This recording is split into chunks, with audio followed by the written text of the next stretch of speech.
the book and its tone, and there's some beautiful things I can talk specifically about what Cormac McCarthy does, but the tone of the book is perhaps a little more ambiguous than the movie, where the movie, in my opinion, makes some hard decisions as to how to portray these particular moments, emotionally speaking. And I also think the conclusion of the story is perhaps a bit more ambiguous than the movie makes it out to be.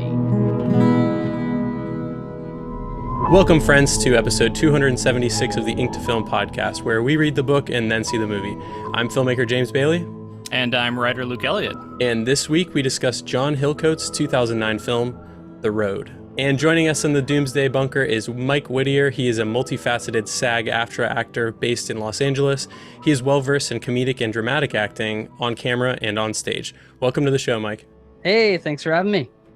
Yeah, thanks for coming on. It's exciting to have an actor on our podcast. That is a perspective we haven't had yet. Oh, no way. Cool. Yeah, it'll be very interesting.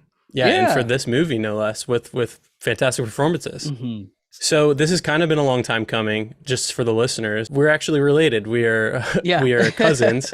And long ago, we talked about right around the podcast first starting, you mentioned, like, if you guys are ever going to do The Road, let me know. What was the reason for that? What was it about this film and this project that drew you to it? Yeah. Well, I've loved this book for a long time. I think it was round about my junior year of high school, which I will not say how long ago that was. But after the release of the book, I actually read All the Pretty Horses first. That was my first Cormac McCarthy book, and it was like a summer reading thing. I just, picked it off of a list and read it, and I was like, wow, this is awesome. And The Road was like just the next thing that I looked up to read by Cormac McCarthy. So I read it. It, as emotionally draining as it is, it actually strikes me as one of Cormac McCarthy's easier reads. So I can see why it's popular. But it is just a super compelling story. The exploration of why do we hope for anything ever? Why do we persevere ever? And that in the context of familial ties is obviously super attractive and resonated with me, at least. So yeah, from like high school on, I loved that book. And when I first saw the movie, when it first came out, I was really, really pumped about that. And I loved the movie. I would still say I really like the movie, but my opinion has changed a bit with this. I just rewatched it a couple days ago, and I hadn't seen it since it initially came out. Yeah, my opinion has shifted a tiny bit with this second reread of the book, second rewatch of the movie. But they're still both two beautiful pieces of art. So yeah, I'm really grateful that you had me on, James. This is going to be a lot of fun to talk about. Yeah, of course. I also want to acknowledge maybe something I've never mentioned to you, but like you were very influential in me continuing to pursue the arts in ways. When I was younger, Hell yeah, man. When I was younger, I would look up to you and see you acting and see you like really into films and talking about monologues and things like that. And that definitely was, I saw someone who was doing it and I continued to pursue it because of that. So that's something I felt like we definitely needed to mention here. So full circle moment having you on here, and I'm a filmmaker. So acknowledgements are due. Talking about family, that really warms my heart, man. That's awesome. That's just wow, man. So thank you, and I'm really happy to hear that. I hope to see you out in LA sometime soon. That'd be badass. Yeah. Oh, are we not allowed to curse on this? Oh, no, definitely curse. Yeah. Okay, cool. We do it a lot.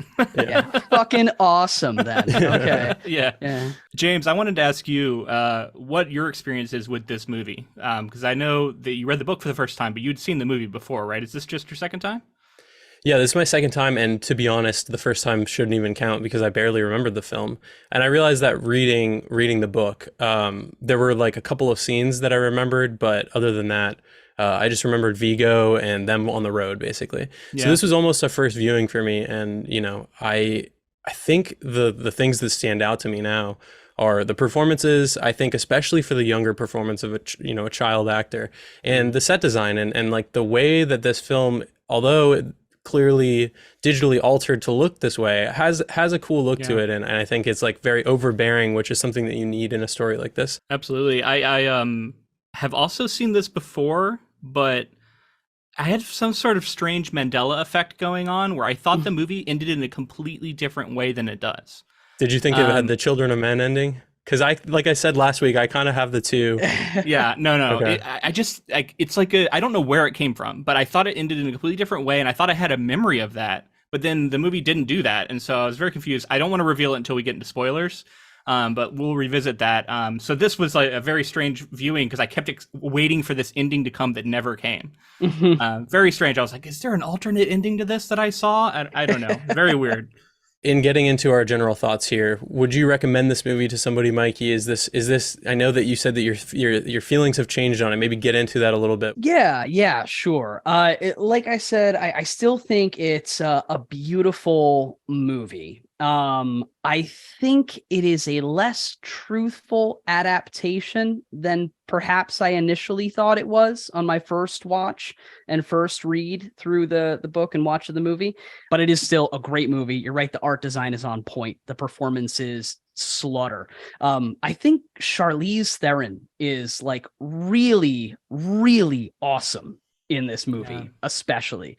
And you know, the character, if you read the book, appears fairly little in the book and similarly in the movie, but just has such an impact with the scenes that she has.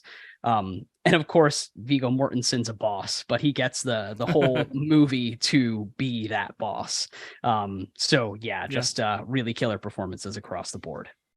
Some cool like one-off. I don't want to call them cameos because they're important and they are scenes, but like they're these big actors who come in. I was surprised to see some very familiar faces.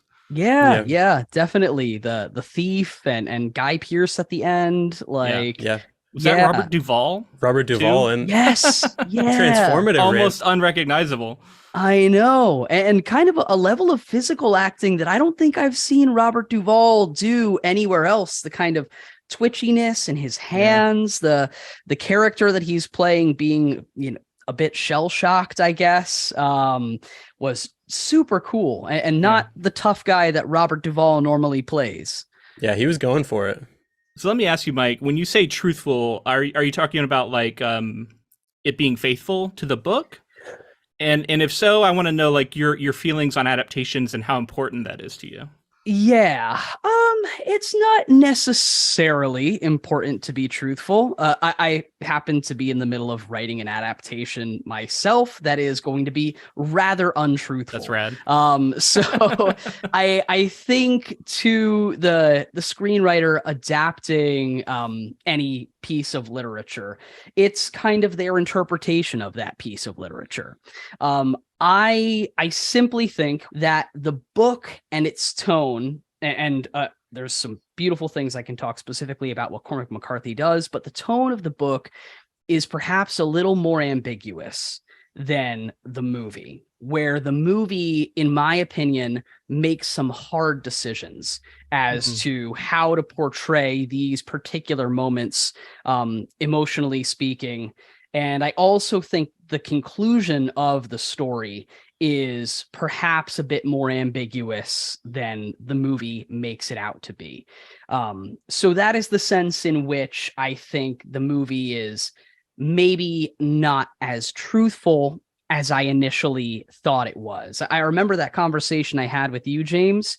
And at that time I said, oh, it's one of the best adaptations I could possibly imagine. And my first impression of the movie was that they did really capture the man, the protagonist's internal monologue beautifully throughout the movie. And that they did. But I do feel like you lose some of the ambiguity that Cormac McCarthy lays in there. And by choosing to go with VO too, voiceover throughout, you're making decisions for the character there. Like this, I think obviously in the book we're getting the internal thoughts of the man, but here I think it's given to us even more simplified. And there's something there that, like, I think in a different version of this movie, you don't have voiceover and the audience is left to interpret a lot of what's going on with the character. And maybe that gives you more of that ambiguity that you were looking for. I liked the decision to go with voiceover. I think it's smart to want to include Cormac McCarthy's words. They're so good, and you want to get them in there. And so much of it is the interiority of the man. And it doesn't make sense for him to say it all. This is all just like his thoughts, right? But they did make a lot of decisions. The filmmaker made a lot of decisions about what to include and what not to include.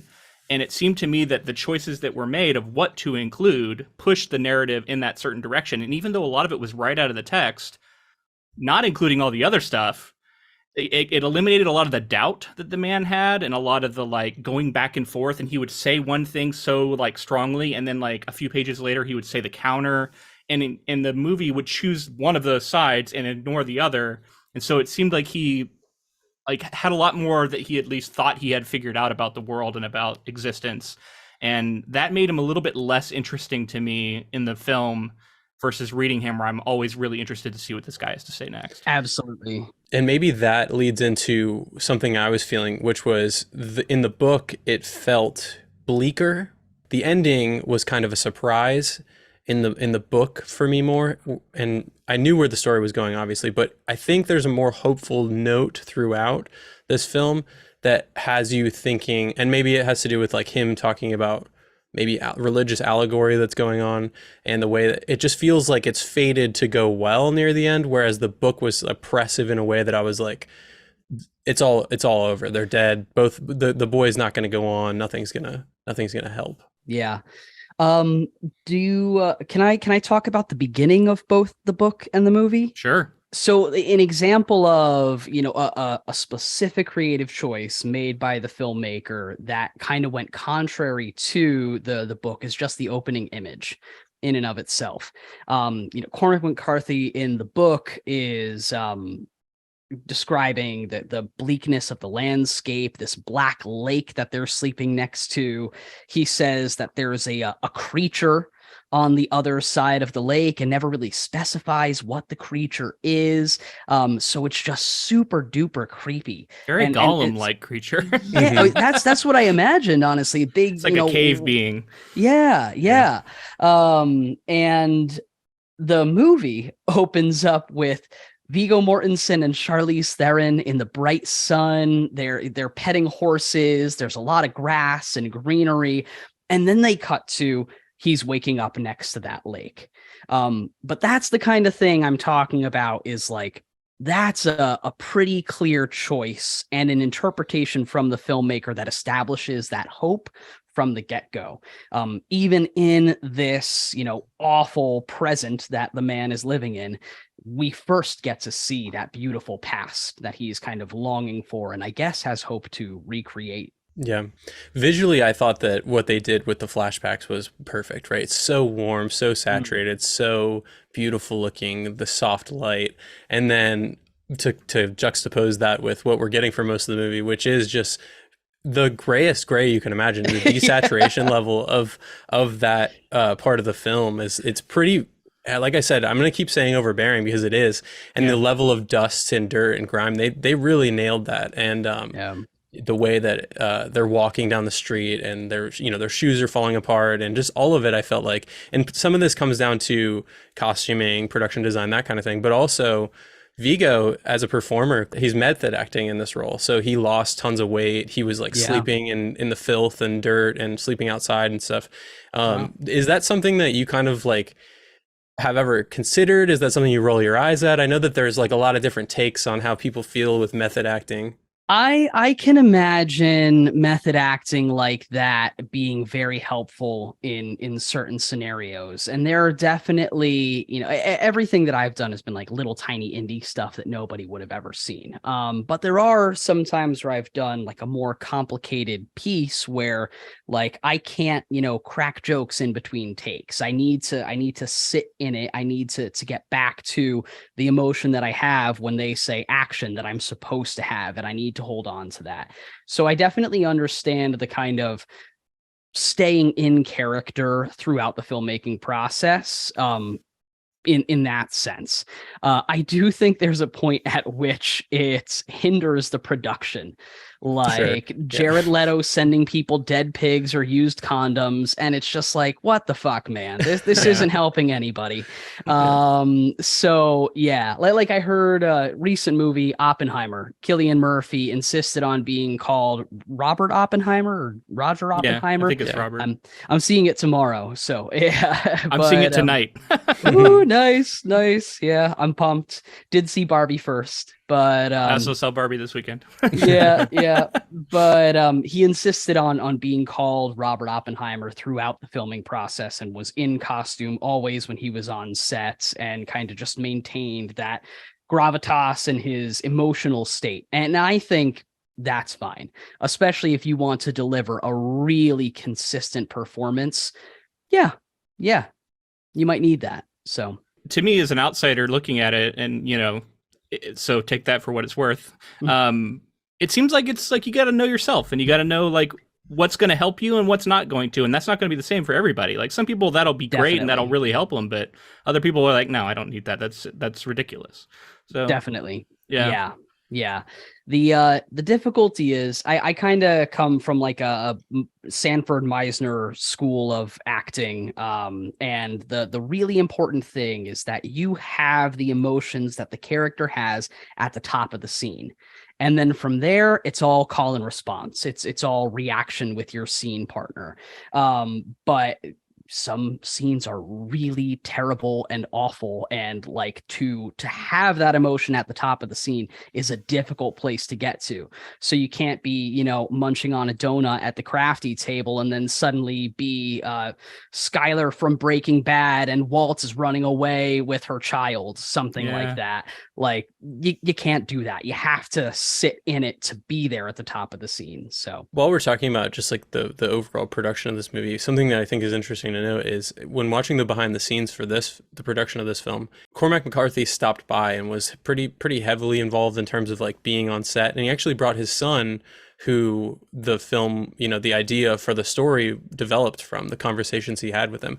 And the filmmakers found it useful to be able to see them together and some of the ways they were interacting and just the full circle nature of that. Having Cormac McCarthy's blessing and him coming to set, not only did I think that would probably help with the process, but also I heard the filmmakers talk about like getting financing and people taking them seriously and not having meddling from producers and things like that. People wanting to influence the direction of the film. So Cormac McCarthy had a strong hand in developing this. But with No Country for Old Men, the Coens are so precise and they're so specific about the method that they make films. I'm wondering if Cormac McCarthy had any say on that, or how he was involved in that.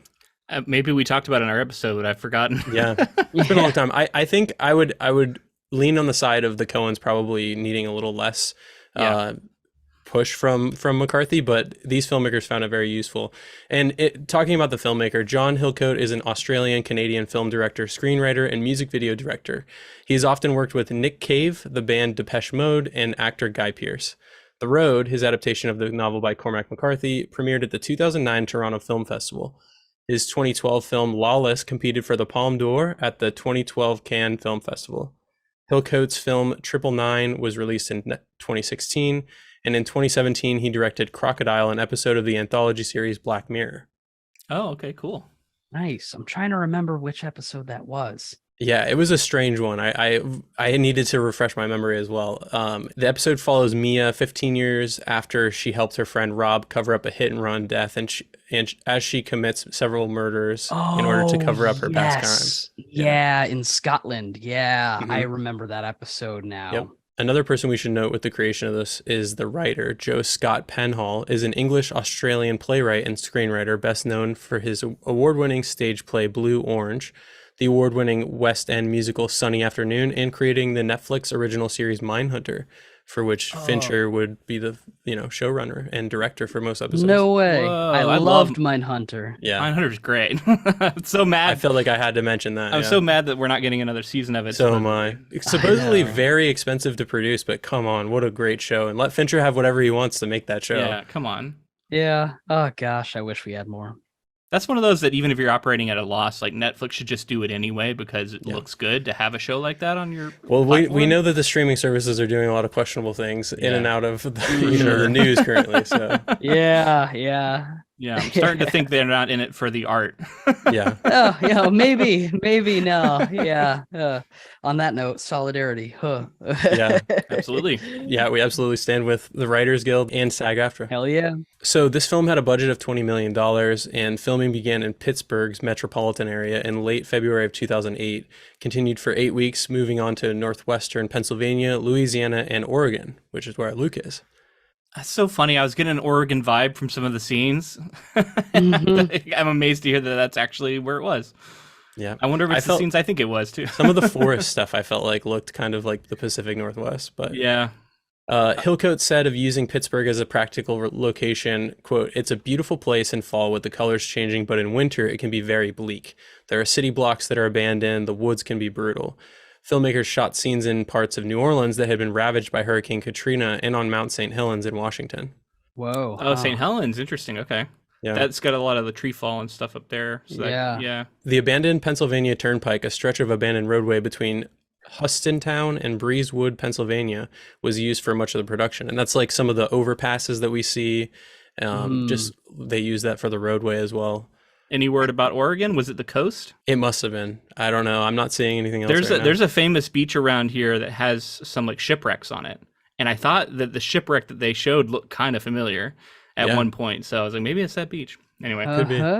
So Hillcoat, the director, sought to make the film faithful to the spirit of the book, creating, quote, "a world in severe trauma," although the circumstances of the apocalyptic event are never explained. Hillcoat said that's what makes it more realistic. Then it immediately becomes about survival and how you get through each day as opposed to what actually happened. Filmmakers took advantage of days with bad weather to portray the post-apocalyptic environment.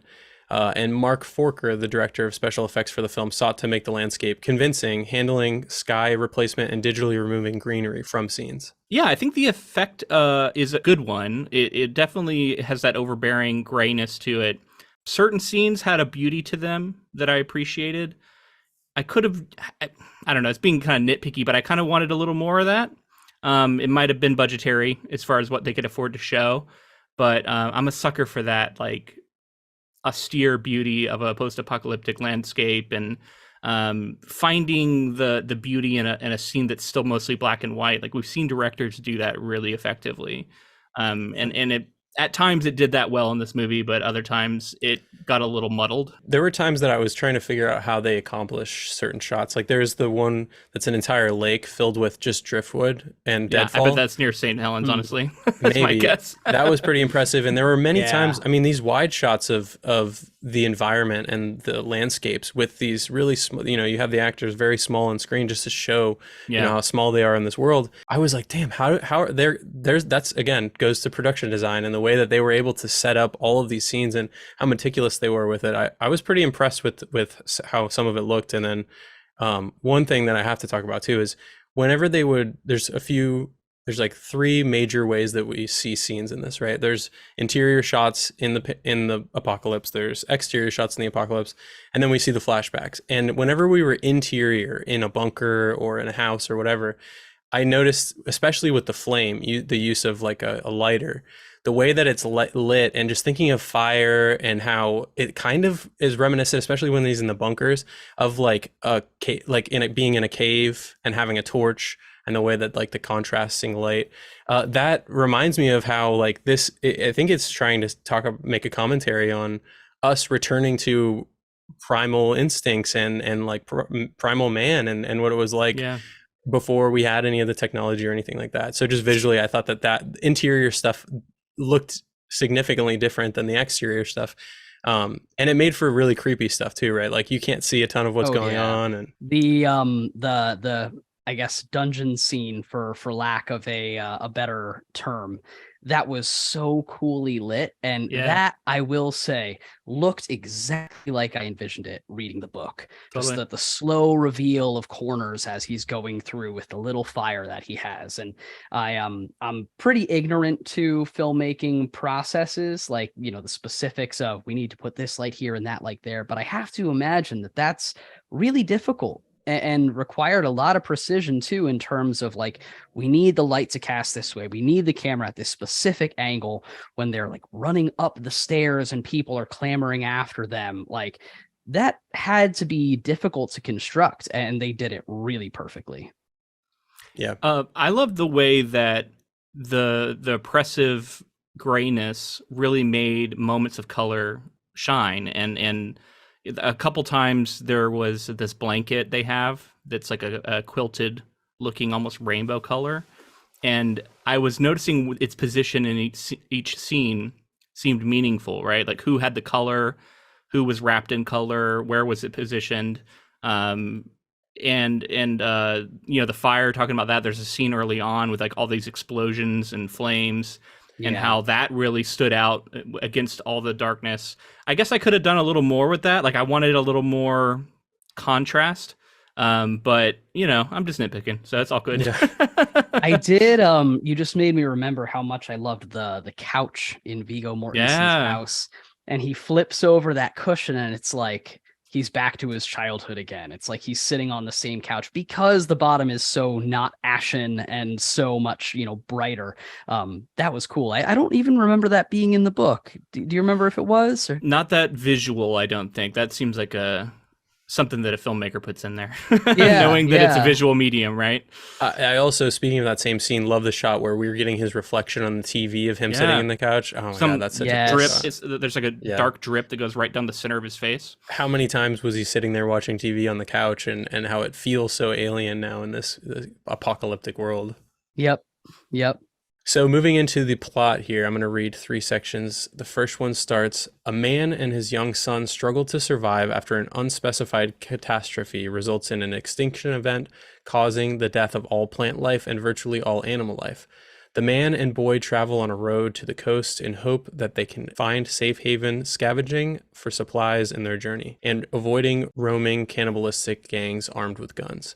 Years earlier, the man's wife gives birth to their son shortly after the catastrophe, and she gradually loses hope. When the man shoots an intruder using one of the 3 bullets they have saved for their family as a last resort, she accuses him of wasting the bullet deliberately to prevent her suicide. Removing her coat and hat in the freezing cold, she walks into the woods, never to be seen again. In the present, after shooting a member of a gang of cannibals who stumbles upon them, the man is left with only 1 bullet. Exploring a mansion, he and the boy discover people locked in the basement, imprisoned as food for their captors. When the cannibals return, the man and his son hide. With discovery imminent, the man prepares to shoot his son, but they flee when the cannibals are distracted by the escaping captives. So we already started talking about it, but now that we're going to start getting more into spoilers. I guess we're kind of in a free-for-all for spoilers at this point, so if you haven't watched the film yet, be aware. So I thought that there was this through line of divinity throughout this film that exists in the book, but in the book it's always in question. And there's a little bit of questioning here, but it felt like the thumb was on the scale on the side of like, God is watching, the boy is holy, this is all fated in some way. Maybe this is like a new second coming type story. To the point where, to me, it got a little bit into a space where it's less interesting. But I know that will vary person to person. I like a little bit more of that, like, is that even really happening? Or is that all just like a figment of the man's imagination? And the book and the universe doesn't care, right? Like, there's so many passages about how the universe doesn't give a shit about any of this. And yet in the movie, I didn't get that feeling. It felt like if only men could see it, they would see that this is actually, all of God's plan. Did you two get that feel from the movie too? Absolutely. To kind of expand upon why I was saying the film isn't quite the faithful adaptation I once thought it was. I think it's faithful in terms of plot, but it is the most hopeful possible interpretation of the book. Whereas I think the book is quite a bit more, like you were saying, maybe this is in large part a figment of the man's imagination. Maybe the boy isn't found. Maybe the boy, doesn't even survive the illness that befalls him about 3/4 of the way through the book. Maybe it's all just kind of him hoping this godliness and this reason for hope into existence. there are counterpoints to that, but Yeah. I think that the book does a really good job at not taking a firm side, which kind of mirrors a little bit of human existence and the relationship that this awful apocalyptic world has to the real world. You don't really know what to hope for or why to hope or anything, and yet we all, plow on every day. So I feel like that is kind of what Cormac McCarthy was going for in the book, and in the movie they definitively said, yes, hope. There's something to look forward to. Yeah. Part of it too, with the man specifically saying the son is, this is much later, but he says that this boy is God, basically. Yeah. And you think of like religion, or at least I do, think of religion as like people looking for meaning in life, right? Like something to live for. And in correlating the boy with God, I think he was also saying like, whether you take it literally that it's something God and spiritual, or it's like, that's his reason for living, period. That's his hope. That's his, the reason he'll continue on. I think that that's the thing that he's latched onto, as some people latch onto religion. Sure. And the effect of the book is sort of underlines what we read about Cormac McCarthy and his relationship to religion, and how he says like, it depends on the day you ask me whether or not I believe in it, and to me, that's someone who has a lot of doubt, but at times probably seriously entertains it or is falling back on like his upbringing. To me, this film felt like it was made by a believer. If that makes sense. I don't have that confirmed, but that's just the sense I get from it. Whereas I read the book by McCarthy and it feels like it's written by somebody with a lot of doubt. I can see it, yeah. Being the kind of Hollywood cynic that I am now, part of me thought that like this is the more marketable way to make this film. That's true. I hope that wasn't the decision process, but I fear that it might have been. I can't confirm or deny that. I did pick up a little bit of like a identity issue going on with this movie of like, is it an art house, film that is trying to be different and strange?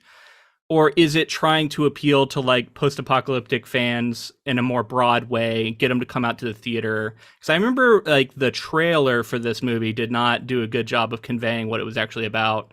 I think a lot of people went to see it expecting something a little more action heavy, with a little more, gunplay and Viggo Mortenson being a badass. And like, no, this is not about a badass, right? Like, it's not that kind of movie. The Weinstein Company had a hand in developing this, and I was reading an article, a very old article, that was talking about Weinstein, who is a piece of shit, obviously. Yeah, super garbage.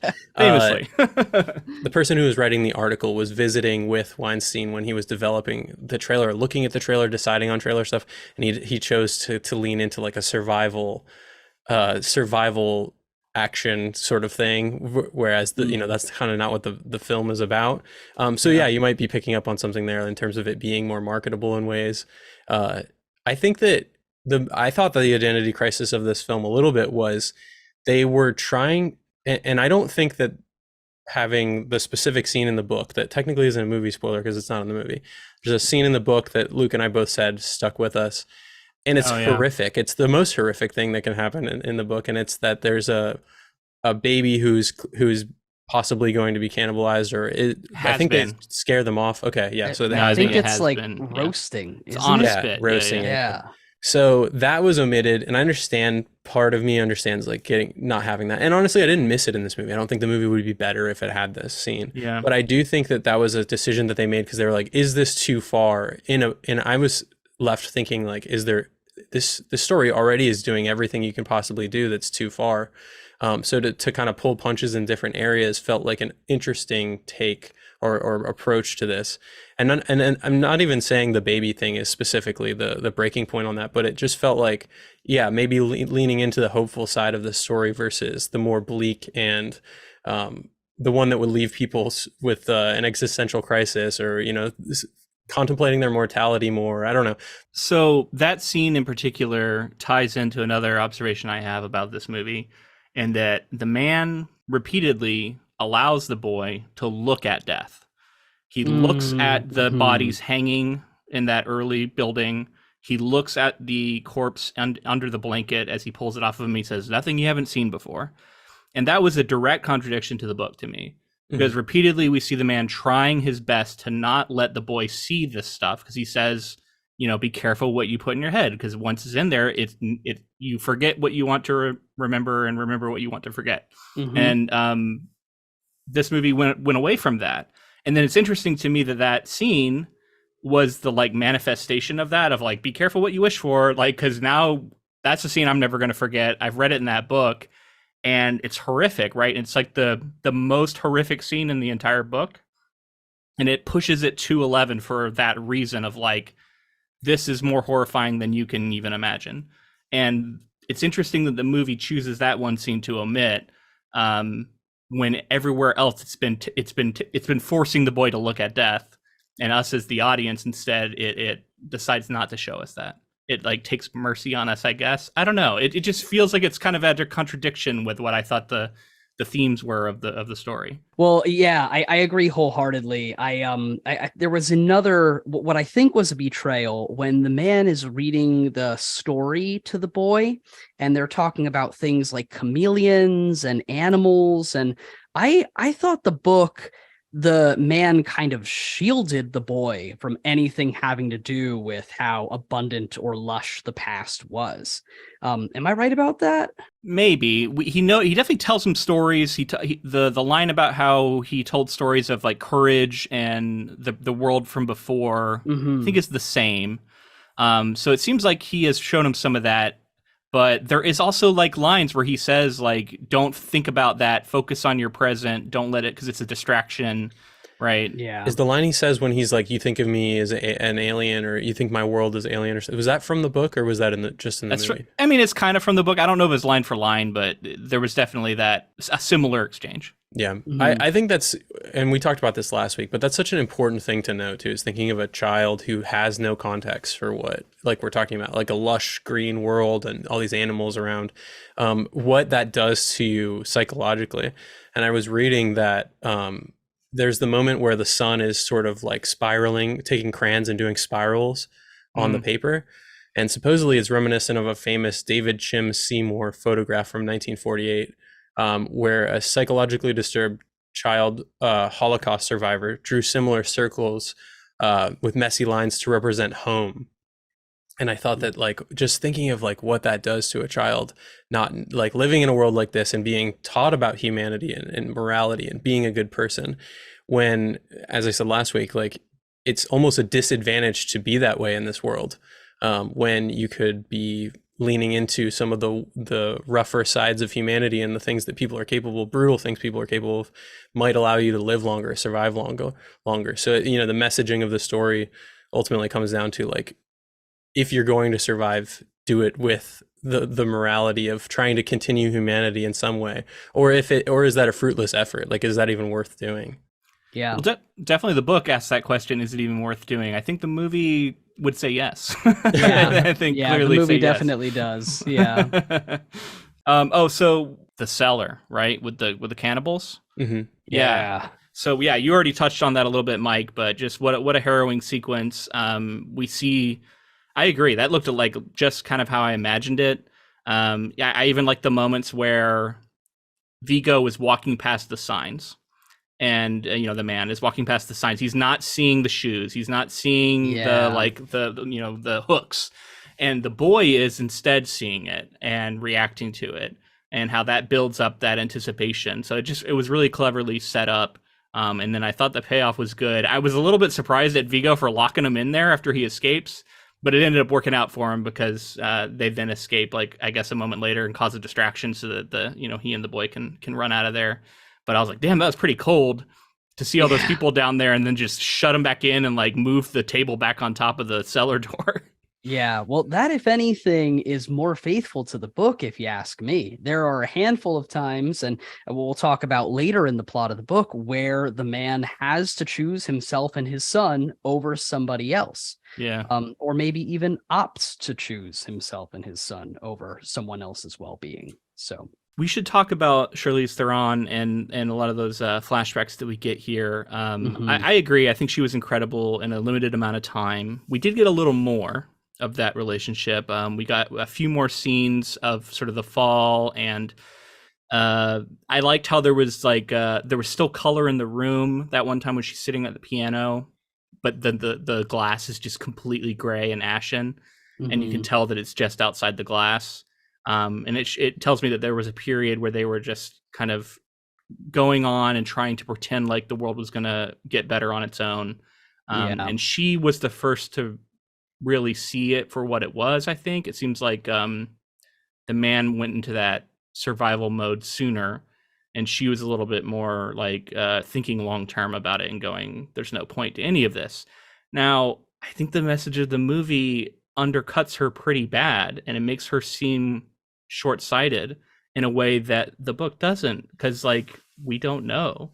Now, I will grant you there's some hope at the end of the book, and we talk about that in our last episode, but the hope is still highly interpretive. Yeah. And here it seems pretty obvious, and skipping ahead just a bit because it lines up with this point I'm making. We see a beetle in the movie. Very briefly, there's a beetle, and it flies away. They look up at it, and then I think the man immediately gets shot with an arrow, or shot at with an arrow. So we don't really get a chance to like think about what that means. But that's such a huge change. Seeing any life like that, like wildlife at all, that immediately says to me that there's a chance of the world recovering, and we never get that hope in a concrete way in the book. Yeah, I mean, there's a dog at the end too in the film. Yeah, which was kind of hinted at in the book, possibly. I mean, you could buy that people might be able to keep a dog alive, but like a beetle is a wild animal that just has existed on its own, so it's a little different for me. That's true. Yeah. And has to eat either other bugs or other plant matter or whatever. Right. They do have in the book a couple weird instances like that. Like they find the morel mushrooms. Yeah, you're right. And the apples too was pretty surprising. That's true. Yeah, that's true. Book. But it is still few and far between. And there is still that's a fair point. Other awfulness in the book because neither of those are in the film. Right. Yeah. So maybe the beetle just takes the place of those. I think it's because it occurs so close to the end. It felt like it had a lot more import to me. But yeah, that is a fair point. Cody Smith-McPhee is the person who plays the boy, and in casting him, they obviously auditioned a lot of young boys, and apparently his father, McPhee's father, was involved in the audition, and they reenacted the scene where he puts the gun up in his mouth and things like that, and they like did this whole intense scene with the father, and like that was something that kind of sold them on it. I guess just the emotion of the scene and actually seeing a father do this to the son, and the son's reaction to it and everything. And then eventually, I guess his father played one of the cannibals in the back of one of the trucks, so he kind of got a roll out of it as well. Wow. Gosh. I can't imagine. I just feel like it'd be really difficult to act with your child with a gun and telling him to put it in your mouth, even if it's it's all for pretend. Obviously, it's all part of the film. But man, that's got to psychologically, in some way, do something to a kid. Yeah. I am always in awe of good child actors, but I always question their parents. It's tough not to. It's weird. It's It's an ethically fraught thing, right? Yeah, very much so. And the motivation for doing it often is like a little shady. I don't know. It can be tough. Yeah, and especially like big productions where you're going to become famous. Like being famous as a child is like historically not always had the best psychological effects on people. Yeah. Mm-hmm. And another note, Viggo Mortensen was dead against doing the voiceover. And there were a few people who were for, a couple of people who were against, but ultimately, like, I think honestly, some of the producers and executive producers wanted it to be in there as well, because it just kind of like creates that through line for the plot. It makes it just a talkier film than it would be. It would be a very quiet movie. And I would be into it, but were audiences ready for it in 2009? I think they probably were, but I think maybe today more so. It would push it into that art house feel a little more, right? Yeah, I think it's a smaller audience that would have been ready for that in 2009. I'm willing to say that that's definitely a marketability call. Yeah. I wonder as a director if you could just tell the actors there's not going to be voiceover. Because I like the idea of them trying their best to convey and not rely on voiceover to convey what's going on in a scene. Well, there's a good chance that they didn't. They did voiceover in post. Like, there's a really. I'm almost. And I hope they didn't know it was coming. Maybe that's why he was so against it. Maybe he felt like he conveyed it all there. But yeah, I mean, Viggo was great, so I'm not. Yeah, that wasn't a criticism of Viggo. I just think in general, if you're going to do voiceover, like, keep it a secret. Yeah. Right. So Cormac saw an early screening of the film. Like, they put together a rough edit, and he watched it alongside the director and the writer, and there's this whole write up actually by the person who wrote the screenplay. And he goes in and talks about sort of like how nervous they were, and you can look. I advise everybody check it out because it's pretty interesting. But how nervous they were to show Cormac, and the projector failed at first, so they had to like try to fix the projector. So they're starting off on a rough note. But ultimately, they let him screen the film, and as soon as the film started, Cormac McCarthy's scratching notes on a notepad, just like furiously scratching notes. It's that opening image, man. It's that opening image. Film ends, and they turn, and they're like looking expectantly, like, what did you think? And he's like, I need to use the restroom, of course. So he like gets up, goes to the bathroom. They're like, it felt like he was in the bathroom forever. He comes back and he says, I liked it a lot. I thought it was great. And he actually was for the voiceover. He liked the voiceover in the film. Hey, it's and getting his words in the movie. I was going to say, probably because it's getting his words in there. So yeah, interesting to note, like sort of like, again, he had some influence, and there was a scene that had been cut with some specific lines, and the thing that Cormac was fine with everything except one thing. He said, you have to put this back in, and they had shot it and just decided to cut it, but it was 4 lines, and the 4 lines were, what would you do if I died? And the father says, I'd want to die too. And then the boy says, so you could be with me? And the father says, so I could be with you. And Cormac was like, you have to put that in. That has to be in, because that's the messaging of the film. He's like, he kind of felt like that was a culmination of a lot of what was going on in the book. And he's like, that needs to be in there. So they added it back in, and they felt like it was a good note. And we're happy that he was willing to say that. I think that also conveys sort of a shorthand that the man and the boy have developed, right? It shows their intimacy and the fact that they often will sort of mirror each other's lines and just repeat them back to each other with like a different meaning, you know? Like, I love that kind of stuff. It's very smart writing, it's a very sure hand too, like to trust that the meaning will be conveyed even when 2 characters are saying the same line to each other, but it means something different from each person. I really like that. Definitely. It also conveys like the ideology that the man has kind of instilled in the son too, that they think that there is a place to be after death, and that they'll be together there. So yeah, I think that's a great moment for both the book and the movie. So I have to say this now. I was watching on Prime, like Amazon Prime something, where it had these commercials that would come in. I watched the same way. The commercials had terrible timing. I bailed out, and I paid to rent it on Apple TV. Because the first commercial that came up, it's like the opening, you have the sunny Charlize Theron, and then it gets really bleak. And Viggo Mortenson says, if God ever spoke, then this is the word of God, that the boy is the word of God, or whatever it is. And then it immediately cuts to like some supplement commercial. It's bright green fields. They literally say the words, we believe in kale. And I'm like, oh, right, fuck this. This is going to kill the tone of the movie. That was a great call. I paid the $4 to rent it. Good call. It was so stark, and it really just like bright, happy capitalism would come popping onto the screen to interrupt what was going on. And it was always so poorly timed. And it seemed to be like in reaction to the bleakness of whatever I had just seen. It was bizarre. This is the word of God, and then like believe in kale, like something like that. That's exactly case in point. Yeah. Oh God, imagine like an Oscar Mayer commercial after the Cannibal Dungeon scene. Jesus. Meow Mix or something. Meow Mix. Oh. Yeah. All right, so continuing the plot here. Further down the road, the man and boy. This is right after they escape the cannibals with the escaping captives. Further down the road, the man and boy discover an underground shelter full of canned food and supplies. They feast and bathe. When they hear noises above, including a dog, the man decides it's too dangerous to remain, and they move on. They meet a near-blind old man, and the son persuades the father to share food with him. At the coast, the man leaves the boy to guard their possessions while he swims out to scavenge a beached ship. The boy falls asleep and their supplies are stolen. The man chases down the thief and takes everything from him, even his clothes.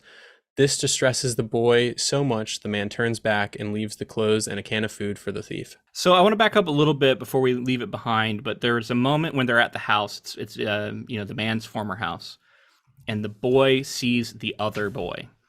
And this is such an important part in the book. I think the book, honestly, in both, it seemed like it was a real thing that happened, and just the man didn't also see the boy, and for whatever reason didn't believe him.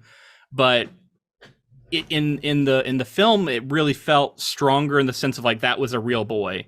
And then we get that sort of confirmed at the end. I don't know, like, is it necessarily the same boy we see at the very end? But like, I got the strong sense that it was.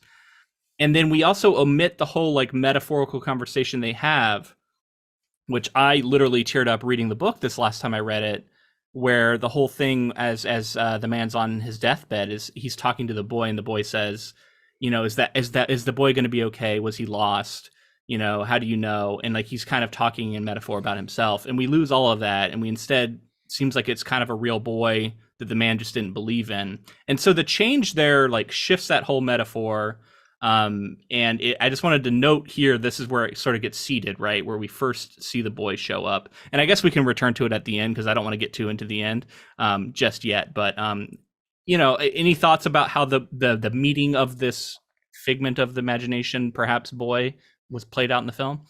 I also thought that it cheapened the film a little bit, and perhaps this aspect of the book would have made the film a little more confusing, because it's almost like a secondary theme throughout the book. But the book is also very much a coming-of-age story for the boy. It's not just about your faith and hope and religion. It's also this boy's coming into his own in this adverse world. And that starts with him coming into conflict with his dad at that moment, seeing the boy. And yeah, to make that so definitive in the movie, to make it seem like, yeah, there really was a boy there, rather than it just being like the first seed of conflict. Maybe the father's right, maybe the boy is right. They don't know. They're just going to keep marching on. That ambiguity that the book had, I thought, laid a really nice and subtle seed of doubt in who's the stronger one of the two, the man or the boy. And that grew and grew as the plot went on. Whereas the movie was just kind of like, I don't know. I don't even really know what I got out of that whole exchange with the boy from the movie. I mean, when we return to it later, it redefines it, right? Because we get the sense that like, oh, it was the boy.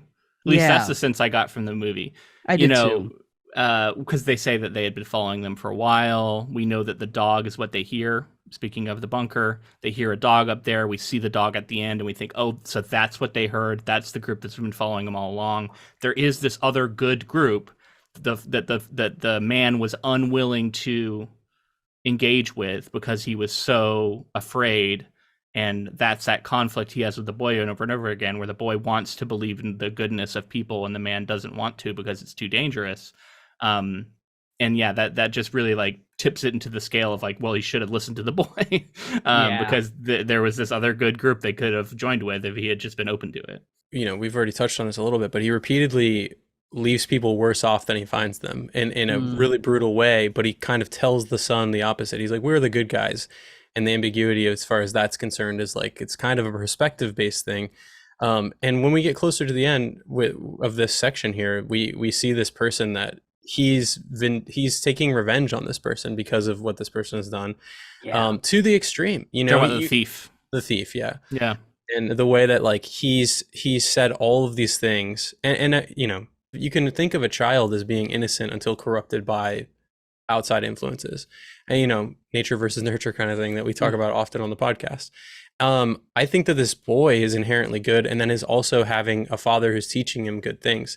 But then the father will also shoot someone who's holding the son captive, and he will then chase down this person, take his clothes, leave him worse off, and in essence killed the person. There's no question. I think that person died, and they leave the can of food and the clothes as sort of a, he just leaves it to show the son that like he's sorry, basically, more than it is like he acted emotionally and like lashed out on this person. Yeah.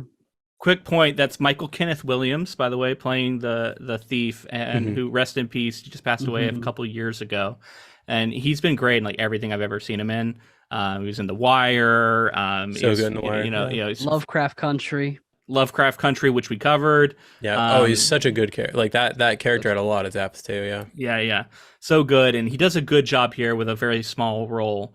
One thing I noted here, and it comes back at the end, and I honestly don't know what to think about it. So I want to see what your two takes on it are. The missing thumbs. Yeah. The thief is missing his thumbs, and then the man at the end is missing his thumbs. The old man. The old man has his thumbs. The final Guy Pearce man. Yeah. So what does that mean? I read something about that online, so it's not my theory. Okay. Because I do have kind of a theory that I've been working on, but the weird thing is that it's a contradiction to the book too. It's not what the book says. The book says that the thief is missing all of his fingers on one hand, and to me, reading the book, that implied like, oh, this guy has stolen before almost, and somebody cut off his fingers for theft, some old kind of Hammurabi code sort of thing. The movie, they choose to have both their thumbs cut off, which makes me think, well, online they said that meant that they are defectors from some kind of commune or something. Yeah, that's a leap, but I kind of was thinking it could be something like, or they might have both escaped from a place that was doing that to people. Right. I guess I'm surprised that they would leave them alive at all. Like why cut off the thumbs? Maybe because maybe to get out of handcuffs. Get out of handcuffs or something. I can see that. That's why I was thinking maybe they both escaped from the same place. I think that's a good take, like a self-inflicted escape thing. Yeah. And it's interesting that it ties those together though, because then that ties the thief directly to the man at the end. In a way that he's not in the book. So is he a reformed? The man at the end might be reformed, or I kind of, and this is jumping to the end, but I kind of got a weird vibe from the family in general. They left me less trusting than the book family. That's just you being the man. Yeah. I'll talk about that, like the family at the end in the book versus the movie, but I want to mention one more thing about the thief was that kind of going back to them not necessarily respecting the coming of age through line as much. The boy calls out his father for killing the thief. Directly says, the father says, well, we didn't necessarily kill him. And the boy says, but you did in the book. Yeah. And they cut that from the movie. I thought he said something to the effect of that in the movie. No? He said something about like he's dead, or the conversation to get him to convince the man to return is very similar, where he says like, I am the one. He yells, he says, I am the one who has to care. They have that, which is great. Yeah. And that's a pivotal part of that coming of age through line in the book too. But the fact that the son didn't call the father on his own shit in the movie, that made the book, that gave another point to the book for me over the movie. I did feel like their relationship was a little different here too. Like I think they were just relying on the protection element of it to really convey how close they were, but it felt like they were closer to me in the book. Like I pointed out last week that there are so many times where we see the man being very patient and explaining things to the boy, and the boy is terrified to go into the bunker at first, and he sits even open the bunker because he's been scarred by what happened with the cellar. And so the man and the boy sit together and just look at it for a while, and he waits and he says, I'm gonna go down there, and here's why. And he's just so patient and trusting, and I thought that was so endearing. And this version, it was a lot more of the man kind of bossing the boy around. I don't think it's not that he didn't love him. I think he clearly did, but it just wasn't that really sweet relationship that we got in the book. Yeah. I do want to jump back and talk about the old man a little bit. Robert Duvall. I said last week that this was the most literary character, like this old man who somehow is alive and seems almost magical in a way, and I felt like kind of similar about him in the movie. I was curious if you felt that way, James. I felt it for sure. I love the way that he lies about things too. He's like, I'm 90, and he's like, that's what you tell people, and he's like, yeah, that's what I tell people. Yeah. One of the things that I read that I thought was fascinating too was that the old man's line about having a son was not in the script, and Robert Duvall ad-libbed that. And I thought that was like, I mean, what an ad-lib that is, because I felt like that was he's the other version of the man. He's the old man who goes on and no longer has the son, which, you know, this version of the man, obviously that was never going to happen for him because he's sickly. But yeah, seeing somebody come to grips with the fact that they failed to protect the child is really interesting. Mike, in a scene like that where someone ad-libs something, like how do you play off of that? Because it felt like Viggo asked him, what happened to your son? And is that just like him ad-libbing and sort of improvising in the moment? Yeah, well, coming into something like this, especially a project where you have very little dialogue, but clearly have a gigantic backstory, as an actor, you would have crafted that backstory, at least alone, if not with the director and writer and all of that. So that ad lib could not be planned, but like the feeling is there, so the words are ready to come out. Like the memory is actually there at the top of the scene, so when he's asked, yeah, it just comes.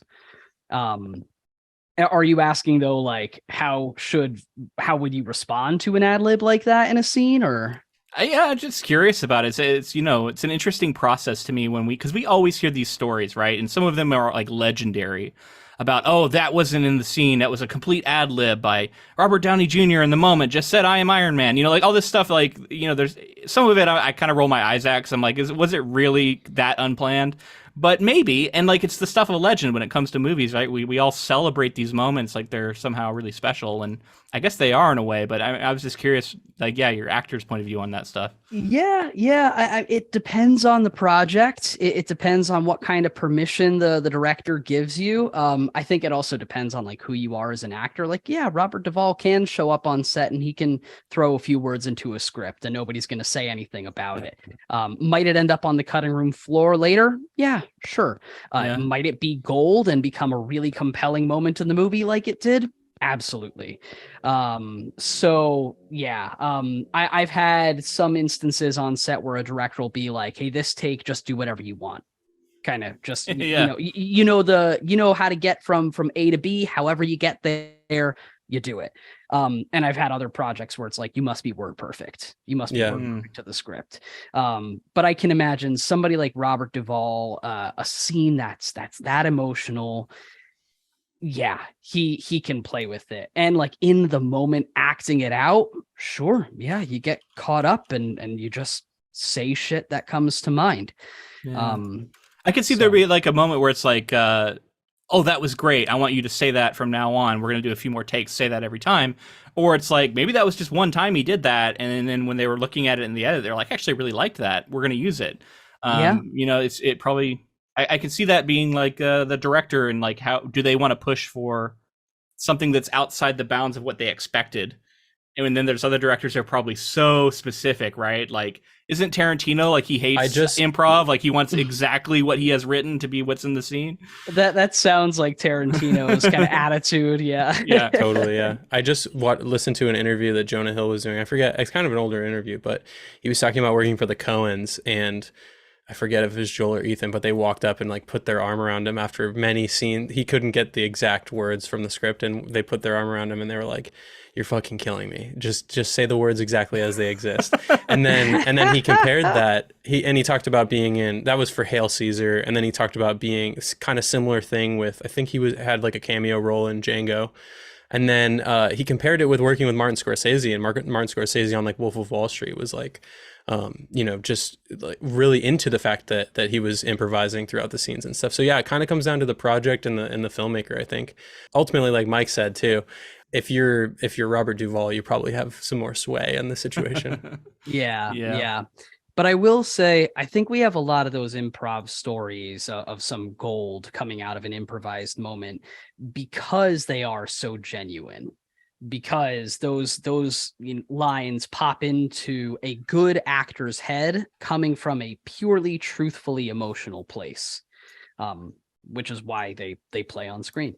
So and also to add to your point, this had been after many takes and everyone I guess was pretty tired, and this is just like sort of they got to that point, and then Robert Duvall improvised it, and it just kind of was that movie magic moment. Hell yeah. It's cool. I wanted to ask about the moment where they get to the beach, because I felt like this was a very important moment where he swims out to the boat in the book. And the man finds, remind me if I'm wrong, James, but I think he finds like a ship log and a compass, and maybe it was like one of those like looking glasses. He finds some stuff that was very like old ship captain-y, and he even may says have found like a sextant or something like that. Yeah. And the old maps. And it seemed like he was excited by the adventure of it, and he kind of had like a moment where he's like, I haven't felt this way in a long time. Mm-hmm. And it was such an uplifting, important moment for the culmination of their journey to the sea for the man. And I was surprised to see it like all completely omitted. Like we see him swim out, and then we cut immediately to him coming back and everything's gone. And to me, that made it seem like it was a mistake to even do it, to even try it. I don't know if that was intentional or if that was like maybe they just didn't have time for that scene or what, but like it ended up playing different for me than it did in the book. Or am I missing something with that culmination, that arrival at the beach? I mean, I think you're right. I think the arrival at the beach hit pretty well in terms of it being, because the scene before he's talking about the sea being blue and everything, and it's not blue. Not blue, yeah. But I think in the book there's fish everywhere, like dead fish carcasses and stuff everywhere, which I think was really powerful for me, because I'm like, all right, this means that no life exists in the ocean, which is such a vast source of life. And we saw some bones, I think, in the movie. A little bit, yeah. But then, it kind of, you make a good point. Him going to the boat plays no part in there's no reason for him to do it. And he gets the flare. That's it. Oh yeah, there you go. Okay, so that was the reason. It felt like it was like a story beat that was important to get the flare. Yeah. But the sort of thematic resonance and the emotional beat was just omitted. Yeah. It also it kind of felt like just economy of time. Yeah, like you said. I think that they were just thinking this is already a 2-hour movie. Where are we making cuts? And maybe they shot more on the ship. I'm not sure. Yeah. At least in the book, that whole sequence did strike me as one of those like, we're getting hopeful, and now it all comes crashing down. It's almost one of those points towards like, you shouldn't hope for things because the man is all, kind of happy about his experiences on the ship. And then he finds out he was being robbed that whole time. Yeah. So yeah, I was ashamed to see that go in the movie, but you're right that it might have been unnecessary. Yeah, ultimately, I don't think it matters that much. I just kind of missed it. So it's interesting when you talk about movies being faithful and how like this movie ultimately is faithful in most ways, but there are still choices being made, right? Like what to include and what not to include, because you just don't have time for everything. I do think this is one of those cases, and in talking about adaptations for such a long time, we run into people who I have conversations with that say that a hyper faithful adaptation is the best adaptation. And I think this would go along the lines of something like that. Well, with significant changes, I think thematic changes and some of the more subtle changes. But I almost wish that they had kind of done more. I think it was out of respect for McCarthy, maybe for his work.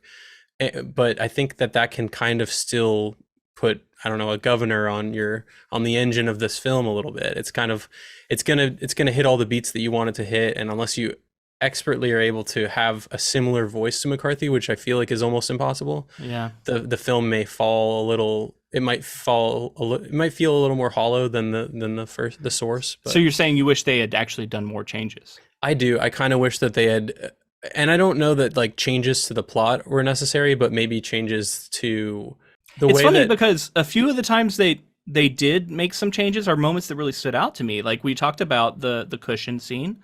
Yeah. And that stuck with me. Mm-hmm. There's another moment I wanted to ask you about, Mike, as like watching, because it's all really in Viggo's performance. And I do think we get a little bit of evidence as to what's going on here. But when they find the piano in that house, and he immediately breaks down and starts crying.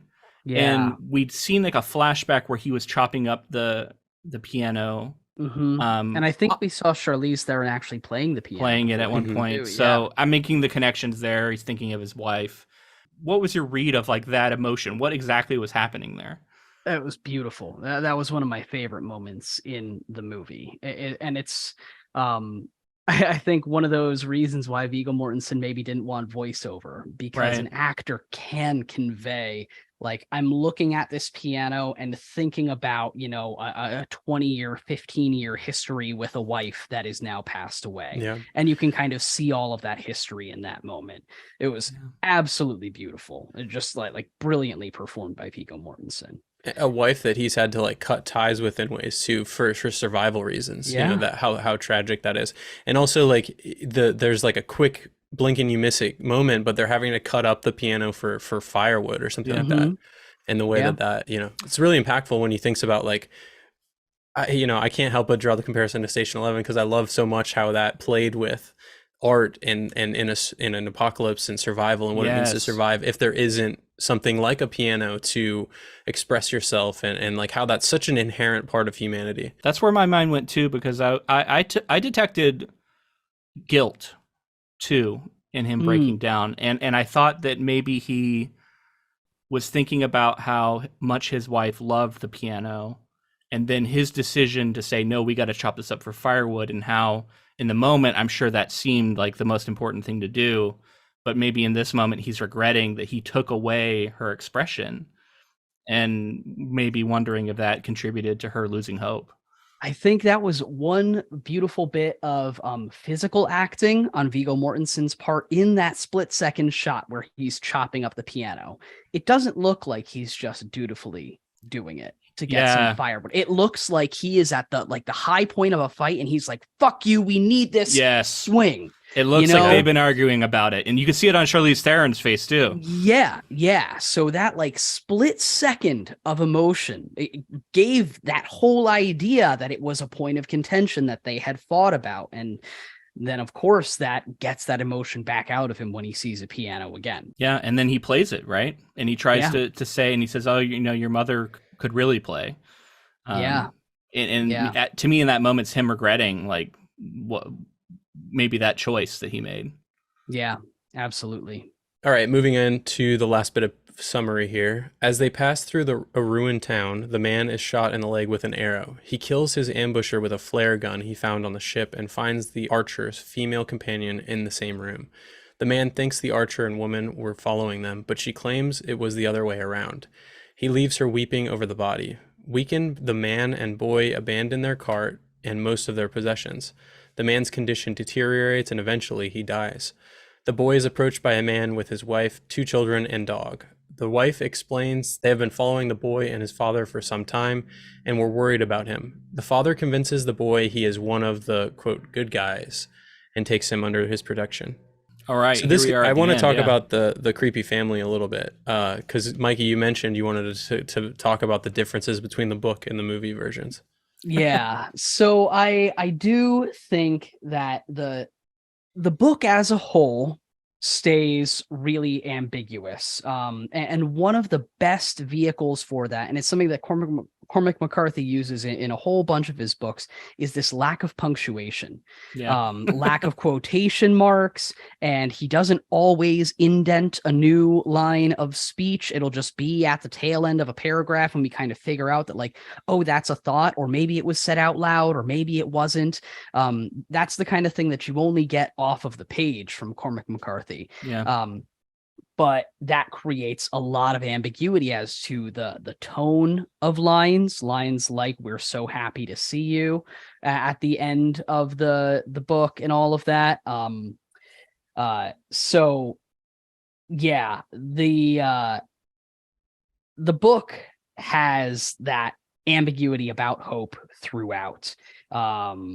I do think that the end, the final image with the fish in the creek of the book, implies some kind of living hope.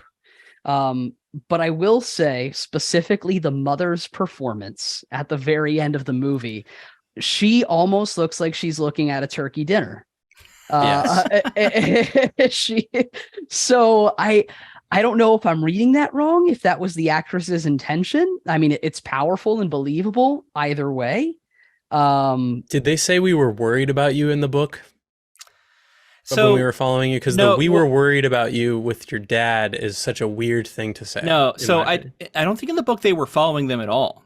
Yeah. Or maybe it was just very briefly at the end. But she does say, "We were waiting for you," and it is creepy in the book when she says it, because she's like glassy eyed and seems kind of strange. And the boy even says like he didn't like her very much, but he did like the little girl and the boy that he was able to talk to. Yeah. And so maybe she was playing off of that, like she was trying to convey that maybe she's a little bit weird, but she just had such a limited amount of time that it's like she doesn't really get a chance to establish that as a character. Yeah. We can jump back to the flare ambush and the archer and everything too, because a couple things I want to talk about there. I read that. So I had to look it up, and I was asking you if you remembered. I pulled my book down off the shelf and was opening it up to go read that section again. Couldn't remember. I was like, I don't think the man that shoots the arrow gets killed by the flare gun. So I went back and read that section in the book, and it's kind of ambiguous because he gets into the room and the woman is with the man. She says she's with a man, and she's covered him in a blanket. But the flare is in the center of the room burning. And then the scene plays out. He doesn't mention that man under the blanket again. He asks where the bow is because the bow's missing. And he says, "Did they take it?" And she said, "Did they leave you here?" And she said, "I left myself here." And then he leaves. And so it's very mysterious about like what even happened with the bow. Was there another person present? Why is that man under a blanket? Is he dead? And if so, did he die from the flare? I wasn't clear on any of it rereading the book part. It's interesting to me that the interpretation that the filmmaker has is killed by the flare, because to me that makes it like this is the moment where the man has truly fallen from grace, and it's not a accident that like he's soon to die after this. It's like he's done okay so far. He's made some mistakes, but in this moment he killed an innocent man. She says, you were following us, clearly implying that this guy was innocent. He was just defending himself, or so he thought. And so to me, this felt like a sin that the man had committed, and then that's why he ends up dying. Like that was kind of like I was on the of the mind that like this was a very religious movie, in a way that the book was a lot more ambiguous about it. And so to me, it felt like the filmmaker was trying to set that up. What do you think of that reading? Do you agree with it? I agree with that. I mean, it is, as far as I can remember, the only time in the book and in the movie where we really get to see the consequences of the man's actions. She sits there in the room saying, "You motherfucker," and she gets to express her sadness and hatred to his face. And the whole were you following us? No, you were following us kind of thing makes it seem like we just as easily could have been reading a book about that man and his wife, and instead we're reading a book about this other man and his son. So yeah, it really is kind of like the mortal sin, or the deadly sin that the protagonist, the man, commits. Yeah. So the score in this film, I mentioned earlier, the filmmaker worked alongside Depeche Mode. He was well known for working on music videos, and I was going to list some of the artists that he worked with: Elvis Costello, Bush, Placebo, him, Depeche Mode, AFI, Muse, Maroon 5. The reason I bring it up though is Nick Cave in the Bad Seeds is an artist that he's worked with, and Nick Cave specifically is somebody who wrote one of his early works called The Proposition, and then he also scored this film. So I wanted to know, like, how did you guys react to the score in this film? Because I think I'll let you answer, and then I'll tell you what I thought. I hate to admit this because I love good movie music. I didn't really notice the score in this film, which I guess isn't a bad thing. Like I remember watching There Will Be Blood, and the score literally distracted me from the movie. Wow, really? It's a controversial one. People love that. But this didn't really pull me one way or the other. I didn't notice the score. So the way I noticed it is the opening. It's like the opening sequence where it was more prominent. I liked it so much I had to look it up. Added it to my writing playlist. So I did like it a lot. I thought it was very just sort of melancholic and somber, but in a really beautiful way. But that particular piece, it doesn't show up a lot, and I felt like I don't even know if there was a lot of music throughout the rest of the movie, but the rest of the music at least did strike me. So I kind of agree with you there. Like, okay. I didn't find myself doing that for a lot of different moments.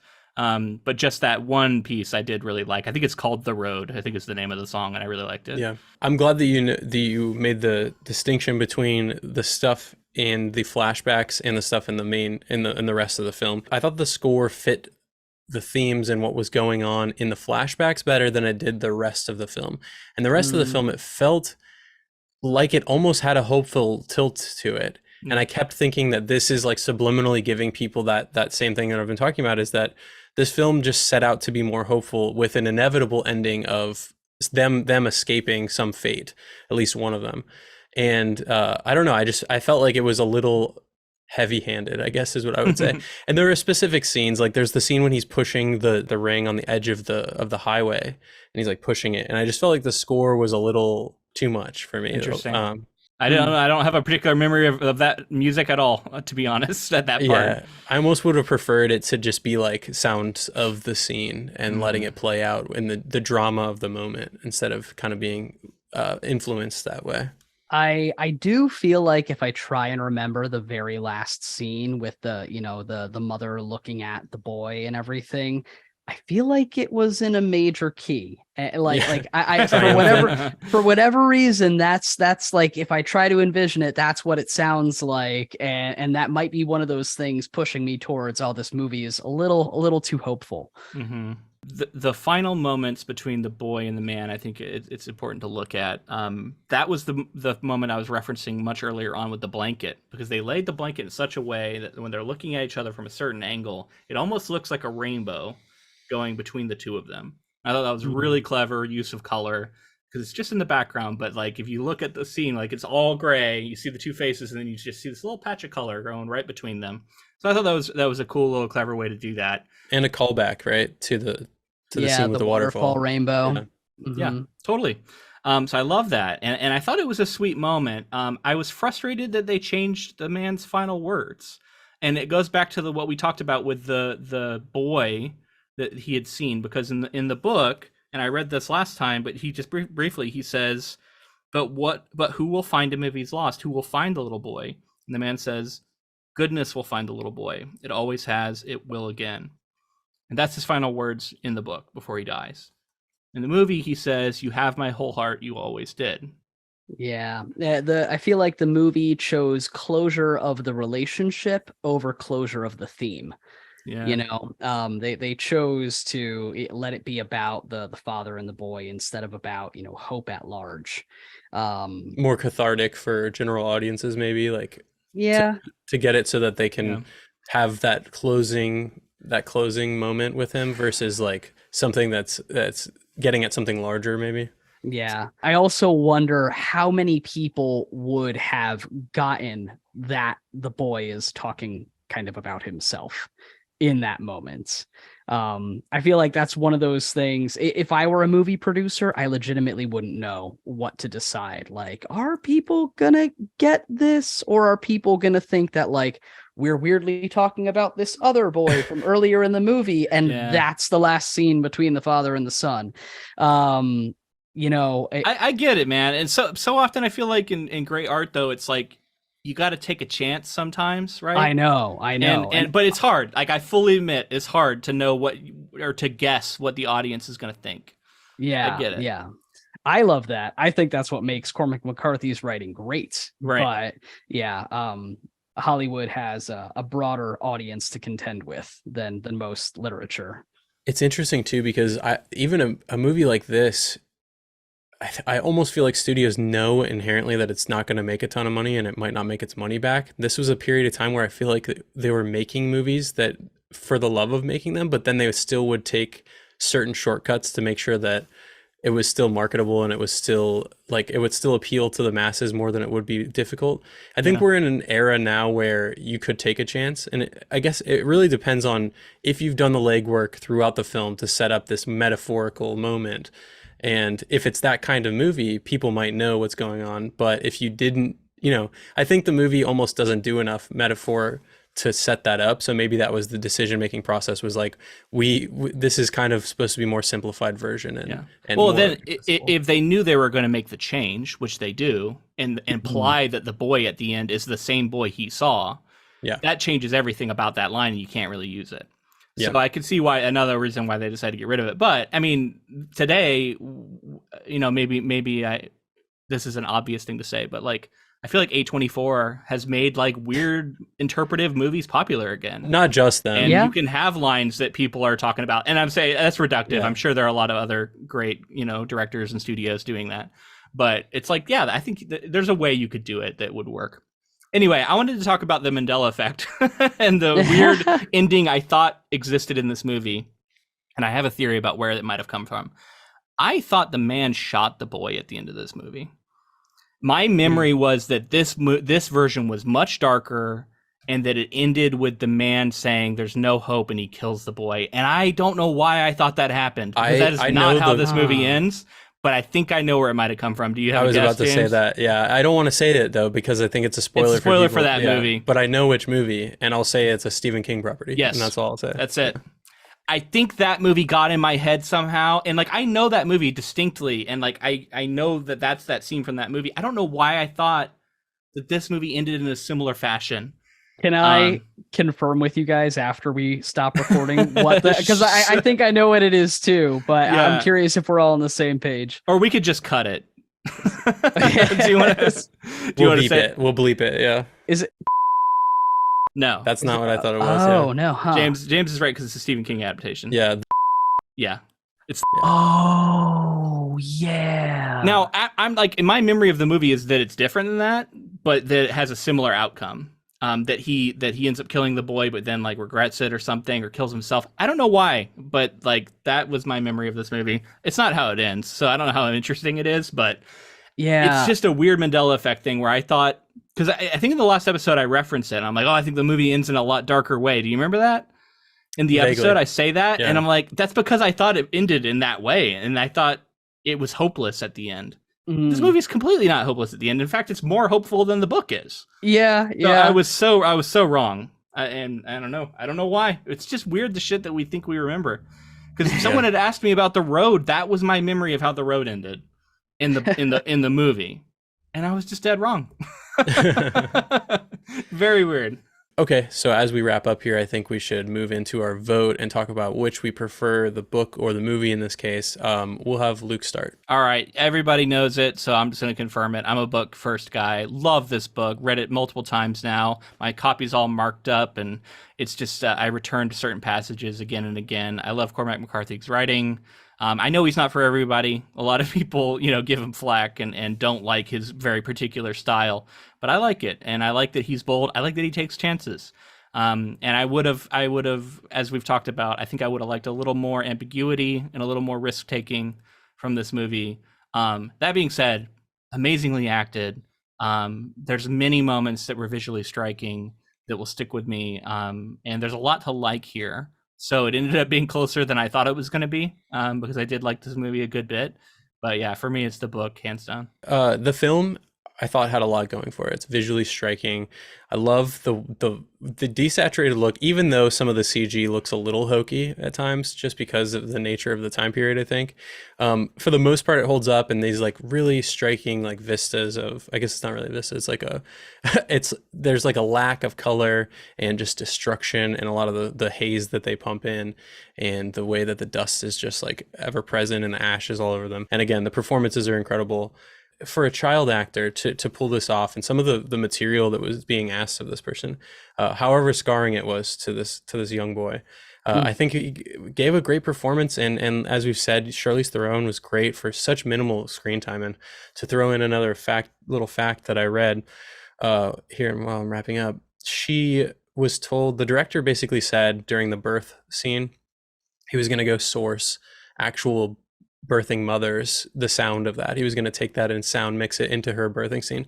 And she was like, what? No, fuck that. And she's like, I can do it. I'm going to do it. And so everything we see on screen and hear on screen from her, that's actually her performance. And she was really proud of the fact that she proved him wrong. And I thought that was really cool. Just what a great actor she is. And Viggo, I haven't seen him ever not give 100% and really inhabit a character. He just respects the material so much and wants to deliver it to the audience in such a great way. But interestingly, I'm going to take the book in this scenario. And it's that there's a couple of things that I'll just, and hopefully this doesn't get too sad, but recently I lost my dog, and in thinking of grief, and I'm still devastated. It's really hard, and I'm still trying to cope with it. And in seeing a world where everyone loses, I think there's moments in life where people lose someone and they're going through individual grief and they're dealing with the loss of something. And then you get these stories, these apocalyptic stories where everyone is mourning everything all at the same time, and how people react to that, and how like everything being ripped away, people are experiencing grief and expressing themselves in different ways, whether it's violence or trying to be moral and teach a child the right way to come up. There's so much in this story that's going to be personal to me going forward, and the way that Cormac in his book viewed death and talked about death and the way that it's coming for all of us, and just the poetic nature of it, and how some of it can be so bleak and dark and oppressive and hurtful, but at the same time have a hopeful message and kind of show what you can do to survive and what you can do to hopefully feel like you have some sense of fulfillment and you've left the world a better place. So I think that the book, I'm taking the book in the scenario, no question, but I think that this project I'm going to remember for a long time for those reasons. Well, sounds like I don't have a tie to break, but I guess I can just reinforce for your audience. Yeah, I'm with the book too. Okay. I've read to this point 3 different Cormac McCarthy books. He has such an awesome style of writing. And I do think that this movie is not just a very good adaptation of this book, but maybe the best possible adaptation you could do of any Cormac McCarthy book, because he always lacks that punctuation. There's always a degree of ambiguity. It's certainly in tone of the dialogue. And he sort of doesn't really respect the 3-act structure the way a movie has to. His plot lines kind of meander in a way that it feels appropriate for the stories. So the movie couldn't possibly have captured all of that. But I think this movie did a very good job. We've already recapped the strengths of the movie, the performances, the art direction, absolutely stellar. It's just that it can't possibly contain the awesome complexity that the book does. So the book wins out. And it's missing Cormac McCarthy's voice too, right? Like so much of what made this story work was his specific voice and the way that he's so poetic with it. It's incredibly tough to adapt. And like even in one that was adapted well by the Coens, like No Country for Old Men, they had such a specific angle on it that kind of, it felt Cormac McCarthy, but they changed it enough to where it was a Coen brothers film. They made it their own. I Yeah. agree about like it's interesting that they chose to include a lot of Cormac's words in some of the voiceover moments, but I was missing certain moments, and I was thinking like I would have chosen different lines, right? Like you have these voiceover moments. I wanted different things. So it's weird. It's like that whole thing we've been talking about. Like, yeah, it's faithful, but yet there were decisions made, which lines to include, which lines to omit. And I just didn't quite agree with all of the decisions were made. I wanted a slightly different choice. It's enough to hold it back for me, but it is still a good adaptation. I will grant it that. Yeah. Feels weird to say, but if you're looking for a good time, go see the movie. If you're looking for a little more depth, read the book. Yeah. You're looking for a good time, go see The Road. A very particular kind of good time. Yeah. Well, Mike, it's been awesome to have you on. Appreciate you coming on and chatting the road with us. If people wanted to find you online, where can they find you? And also, what projects are you working on that you can kind of point people to in the future? Yeah, I'm on all social media platforms as actor Mike Whittier, so you can follow me there on TikTok, Instagram. I think I'm on Threads now. Okay, yeah, I'm on Threads. Yeah, I think I have a total of 2 threads posted. But yeah, you can follow me there. Like I mentioned earlier, I am working on my own adaptation right now of the Poe revenge tale Hop Frog. Which is going to be a lot of fun because like a lot of Poe stories, it's basically a third act, which means that I get to kind of write the first and second. Cool. So yeah, to what I was saying earlier about not necessarily having to be that faithful to source material in an adaptation, there's quite a bit that I'm adding into my screenplay. So this is a Poe like short story?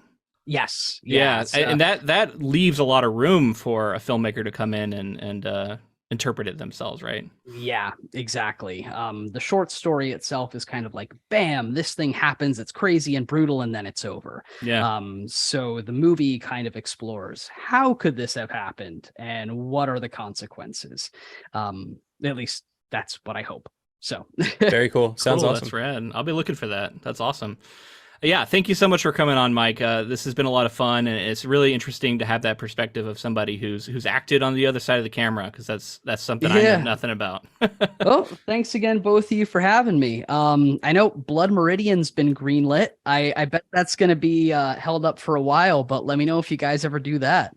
Yeah. No, I mean, if it comes out, we're going to do it because I've been dying to read that book, and that would be an excuse to read it. Yeah. And if you want to be our Cormac return guest, we'll keep you in mind. Dude, that book is a fever dream. That book is insane. Nice. Yeah. So it's it'll be, I don't know how that can possibly adapt it into It's been in film. Development hell for a long time. It's kind of come back and forth from what I understand. A lot of people have tried it and failed to ever like nail down the script. This one seems like it might be the one that goes, though. Yeah. Wasn't there a Kubrick attempt? Maybe. That would be amazing. That would have been something. Yeah, but yeah, we'll see. We'll see if it ever comes to fruition. All right, Mike. Thanks a lot. Adios, guys. Thanks for having me. Thanks, Mike. So if you enjoyed this episode, please make sure to leave a rating or review on whatever platform you listen to. Make sure to like the video on YouTube, subscribe, do all of that good stuff. Yeah, and leave a comment. Honestly, I'd be curious to know your thoughts on this movie. If you got this far, let us know. Like, do you agree with our takes? Do you disagree? Did you find something different in there that we missed? I'd love to hear about it in the comments. Make sure to connect with us also on social media. We're on Facebook, Twitter, Instagram. Twitter's rebranding right now, so we're also on it's Threads. not Twitter anymore. Yeah. I'm not calling it that, but I don't think anybody is. Yeah, but we're also on TikTok, YouTube. I think YouTube Shorts and stuff. So make sure to subscribe everywhere and make sure to follow because we post all kinds of good stuff out there. Yeah, and if you would like to support us monetarily, that would be amazing. And the way to do that would be to go to Patreon, patreon.com/inktofilm. And on there we have bonus episodes that we put out every month. We also that's how you can vote for future projects. So if you wanted to have us watch something in particular, read something in particular, and cover it, that's the best way to do that. And we'd love to have your support. And thank you to Ross Bugden for the use of our intro and outro music. All right, so I think it's time to announce our next project, which is going to be a little unusual for us because it doesn't have a book attached to it, at least in our coverage, and that's going to be Good Omens. We're coming back to the world of Good Omens. We've already covered the book. If you haven't heard, we covered it a few years ago when it originally came out. We covered the show. We just loved it so much. We want to revisit for Good Omens 2, and we will be getting into that next. So look forward to that. Yeah, I love Neil Gaiman. It was a very successful episode for us. People seem to love our episode on Good Omens, so episodes actually. Yeah. And I love it that Terry Pratchett, Neil Gaiman sort of dry humor mixed with biblical stuff was pretty fun. Yeah, so I remember you saying it was like a favorite at that year. It's still one of my favorites we've read on the podcast. Definitely to my sensibilities, it really spoke to me. All right, man. That's going to be it for the road. I would love to return to Cormac McCarthy one day. Hopefully it's for Blood Meridian, but I'd be open to one of his other ones. I think All the Pretty Horses has an adaptation, so I would love to return to him because he's just such a great author. But until next time, keep adapting.